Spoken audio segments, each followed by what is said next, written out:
ত্যায্যপুত্র করে দিবে, বাবার সম্পত্তি থেকে আমাকে বঞ্চিত করে লাথি দিয়ে ঘর থেকে বের করে দিবে। বের করে দিলে কি হয়েছে? আমরা রাস্তা রাস্তা থাকবো, দরকার হলে ভিক্ষা করবো। এই ফকিন্নি, তোর ভিক্ষা করার অভ্যাস থাকতে পারে, আমার ভিক্ষা করার অভ্যাস নাই, আমি ভিক্ষা করব না। এখন ভালোই ভালোই বলতেছি, তুই তোর বাসায় যাবি নাকি যাবি না? আমিও ভালোই ভালোই বলতেছি, বউয়ের মনে কষ্ট দিবা না। এখন আমাকে তোমাদের বাসায় নিয়ে যাও। কেন তুমি আজকে আমাদের বাসর হবে? আরে বাসর হবে না, দাফন হবে। আমার বাবা যদি এটা জানতে পারে আমাকে ডাইরেক্ট গুলি করে মারা ফেলবে। দেখো, তুমি তোমাদের বাসায় চলে যাও, আমি আমাদের বাসায় গিয়ে আমার আব্বা আম্মাকে বুঝে কয়েকদিন পরে তোমাকে একদম ধুমধাম করে অনুষ্ঠান করে আমাদের বাসায় তুলে নিয়ে আসবো। আচ্ছা ঠিক আছে, তুমি কষ্ট করে একা বুঝাবা কেন? আমাকে নিয়ে যাও, দুজন মিলে আজকে বুঝাই। এখন কিন্তু মেজাজ খারাপ হয়ে যেতেছে, একটা উষ্টা মাইরা কিন্তু ফালা দিয়ে যাবো আমি। আরে তুমি উষ্টা কেন? লাথি মারলেও আমার কোনো সমস্যা নাই। তুমি আমার স্বামী, তুমি আমাকে উষ্টা কেন? লাথি পর্যন্ত চাইলে মারতে পারো, কিন্তু আমি তোমাকে ছাড়া কোথাও যাইতে পারবো না। তুমি যেখানে আমি সেখানে।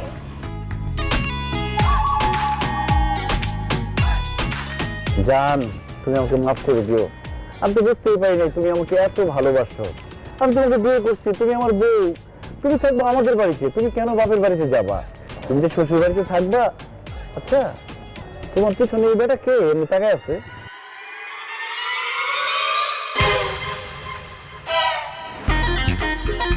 মাসুম, এই মাসুম, এই এই মাসুমের বাচ্চা।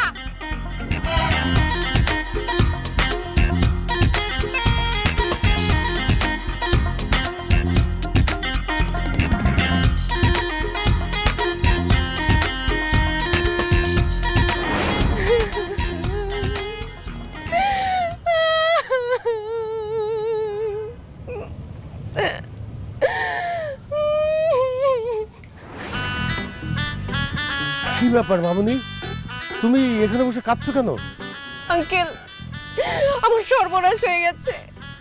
এক অসভ্য আমার জীবনটা নষ্ট করে আমাকে রেখে পালিয়ে গেছে। আঙ্কেল, কি হয়েছে তুমি খুলে বলো তো আমাকে। আমি একটা ছেলেকে ভালোবাসি। আমার বাসায় বিয়ের কথাবার্তা চলছিল, তাই তার কাছে আমি পালিয়েও চলে এসেছি। আমাদের বিয়েও হয়েছিল, কিন্তু বিয়ের পরপরই সে আমাকে তার বাসায় না তুলে ধাক্কা মেরে রাস্তায় ফেলে পালিয়ে গেছে। কত বড় অসভ্যের বাচ্চা, শয়তানের বাচ্চা না হলে এই কাজ করতে পারে? একটা মেয়েকে এইভাবে রাস্তায় ধাক্কা মেরে কেউ যেতে পারে?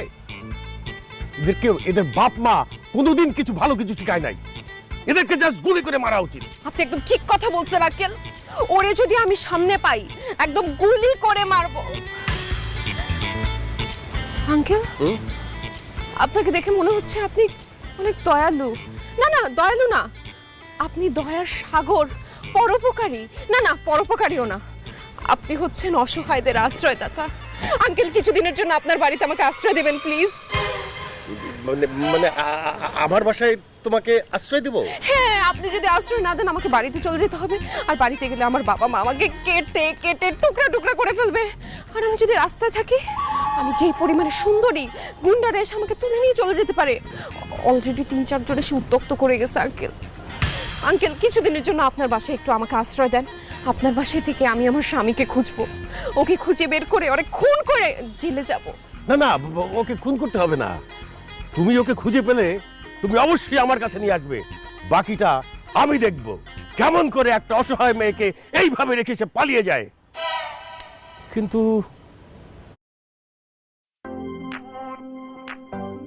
drink deeply of the meaning of the word. He's liberating us from an orphan state of heart where we've been desperately doing everything in our own strength. তোমাকে তো এইভাবে একা রেখে যাওয়া যাবে না, যেভাবে গুন্ডারা তোমাকে উত্ত্যক্ত করছে। ঠিক আছে, ঠিক আছে, তুমি চলো আমার সাথে, আমাদের বাসায় চলো, তুমি সেখানেই থাকবে। কিন্তু আমার বাসায় আমি, আমার স্ত্রী, আমাদের একটি ছেলে একটি মেয়ে আছে। তোমার কোনো সমস্যা হবে না তো? না না আঙ্কেল, কোনো সমস্যা হবে না। আপনি আমাকে আশ্রয় দিচ্ছেন, এটাই তো বেশি। আমি আপনার বাসার একটা কোনায় পড়ে থাকবো। আঙ্কেল, আপনি মানুষ না, আপনি মহামানুষ। আপনি আমাকে যে বড় উপকারটা করলেন, আপনার উপকারের ঋণ আমি কিভাবে শোধ করবো আঙ্কেল? এক বাবার কাছ থেকে পালিয়ে এসে আমি আরেকটা বাবাকে পেয়েছি। আপনি আমার আরেকটা বাবা আঙ্কেল। পাগল মেয়েটা কি বলে না বলে। চলো চলো, বাসায় চলো।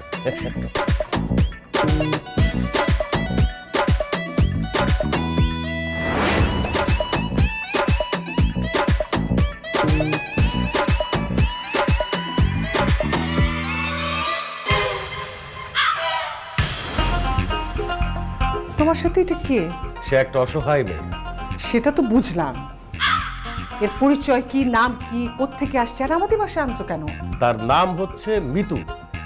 সে রাস্তার পাশে দাঁড়িয়ে দাঁড়িয়ে কাঁদছিল।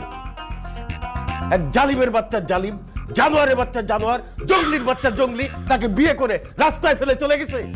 আহারে, মেয়েটা তো আসলে অনেক কষ্ট। এগুলা হচ্ছে সব পরিবারের শিক্ষা, বুঝলা? পরিবারের বাবা মা ঠিক মতো শিক্ষা দেয় নাই, এই জন্যই এই মেয়েটার সর্বনাশ করে পালা গেছে। আমার ছেলে যদি এরকম কিছু করতো, একেবারে দাঁত দিয়ে কোপ দিয়ে না ঘাট থেকে কল্লা ফেলে দিতাম। Thank you aunty. আমাকে যে বিয়ে করে পালায় গেছে তার মুখোশ আমি একদিন আপনার সামনে খুলবো, তখন আপনি অবশ্যই দা দিয়ে একদম কোপ দিয়ে তার কল্লাটা ফলায় দিবেন। তুমি খালি নামটা বলো, আমি নিজে ওই ছেলেকে খুঁজে বার করতে। আরে রাখো তোমার নাম। আব্বা, তুমি এই মেয়েকে চেনো না জানো না, বাসায় নিয়ে আসছো কেন? বাসায় নিয়ে আসছি, আমাদের বাসায় থাকবে সেই জন্যে। তোমার কি মাথা খারাপ হয়েছে?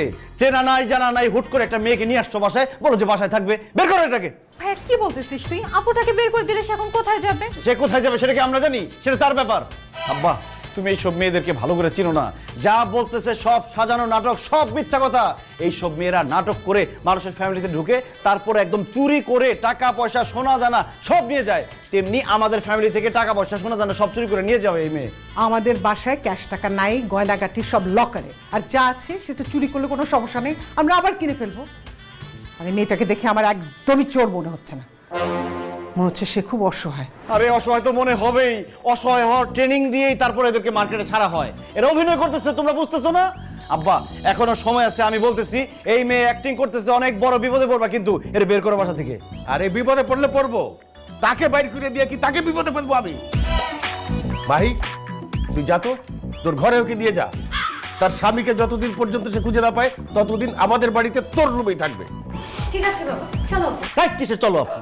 হ্যাঁ বাবা, এই মেয়েকে যদি বাসায় রাখো তাহলে কিন্তু আমার সমস্যা আছে। তোর কি সমস্যা হবে?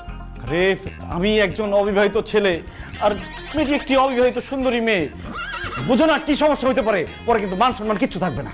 কোনো সমস্যা নেই ভাইয়া, আমি তোমাকে সব সময় চোখে চোখে রাখবো। যদি উল্টাপাল্টা কিছু দেখি তাহলে ঠিক আব্বু আম্মুকে ডেকে নিয়ে আসবো। আর আমি এসে ঝাড়ু দিয়ে তোকে মারবো। মানে তুমি বাইরের একটা মেয়ের জন্য আমাকে ঝাড়ু দিয়ে পিটাবা? এই তো লজ্জা করে না? আরেকজন পাশে থাক, যা যা, বেরো বেরো বেরো। আচ্ছা, হাতটা একদম কেটে রেখে দিব, মিতু এখানে থাকবে। অসম্ভব, এই অজানা অচেনা মেয়ে আমার বাসায় থাকতে পারবে না। হয় সে থাকবে নাহলে আমি থাকবো। ও থাকবে, তুই যা। চলো আমি তোমাকে রুম দেখাবো, আসো মা, আমার সাথে আসো।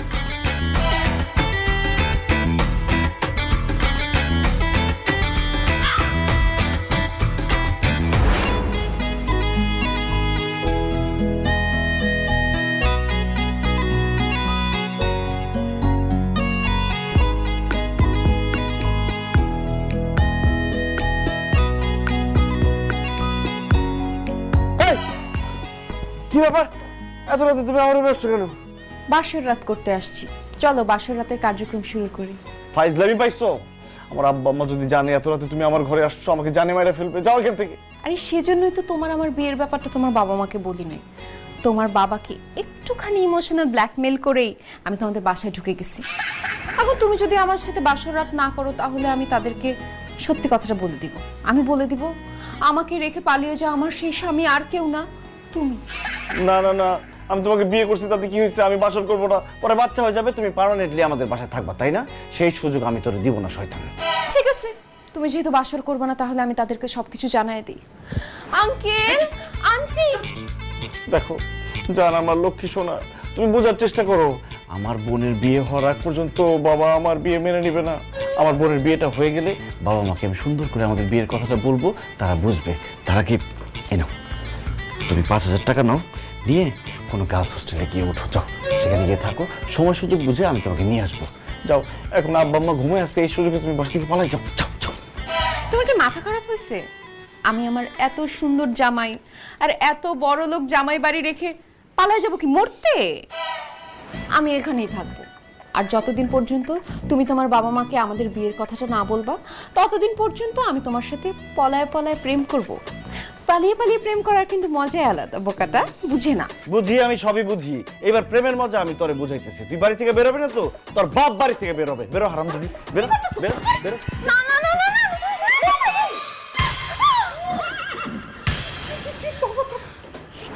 যা দেখছেন তাই, ও আমার সাথে জোরাজুরি করতেছিল। কি তুই জোরাজোরি করতেছিলি? আর তুমি এত রাতে ওর ঘরে আসছো কেন? আমি আসি নাই তো আন্টি, সে আমাকে জোর করে নিয়ে আসছে। আমি বাঁচাও বাঁচাও করে চিৎকার করতে নিয়েছি, সে আমার মুখ চেপে ধরে তারপরে নিয়ে আসছে। মাসুম, তুই ওকে জোর করে কেন তোর ঘরে আনছিস? মানে সে তো আমাদের বাসায় নতুন আসছে, তো সে তো অনেক কিছু চেনে না জানে না, তাই জিজ্ঞেস করতে ডাক দিছি যে আপনার কিছু লাগবে কিনা, তারপর থাকতে কোনো সমস্যা হচ্ছে কিনা, কোনো কিছু লাগলে আমাকে বলবেন, এইটা বলার জন্য ডাকছি। আন্টি উনি মিথ্যা কথা বলতেছে, উনি আমাকে জোর করে এই রুমে নিয়ে আসছে আমার সর্বনাশ করার জন্য। কি? এই খবরদার, ফালতু কথা বলবি না। আমি তোর সর্বনাশ করার জন্য এই রুমে ডেকে নিয়ে আসছি মানে? এই মেয়ে মা সকাল থেকে সন্ধ্যা পর্যন্ত যা বলতেছে সব মিথ্যা কথা বলতেছে। আমি তোমারে সত্যি কথা বলতেছি, আমি তাকে রুম থেকে ডেকে নিয়ে আসি নাই, সে আমার রুমে আসছে, এসে আমাকে ঘুম থেকে উঠাইছে, আরো অনেক আজেবাজে কথা বলতেছে। আমি তোমার ছেলে, আমার বলতে লজ্জা লাগতেছে। কত বড় মিথ্যা কথা আন্টি, দেখেন আমি কি তাকে চিনি যে আমি তার রুমে আসবো? আর আমি রাজি হই না দেখে সে আমাকে টাকা দিচ্ছে। এই দেখেন 5,000 টাকা দিচ্ছে, বলছে আজকের রাতটা ভুলে যাও। এরপর আমি রাজি হই না দেখে সে আমাকে জোরাজোরি করতেছিল। আর বাকিটা তো আপনি এসে দেখলেন। আপনি আজকে না আসলে আমার সর্বনাশ হয়ে যেত। কত বড় মিথ্যা কথা বলে, মৃত্যুকের বাচ্চা মৃত্যু। তোর উপর আল্লাহর গজব পড়বে, ঠাড়া পড়বে। গজব তোর উপর পড়বে, ঠাডা তোর উপর পড়বে। সুন্দরী মেয়ে দেখলে মাথা ঠিক থাকে না, না? মেরে ফেলেন, শেষ করে দেন আজকে। ঠিকই আছে, ঠিকই আছে।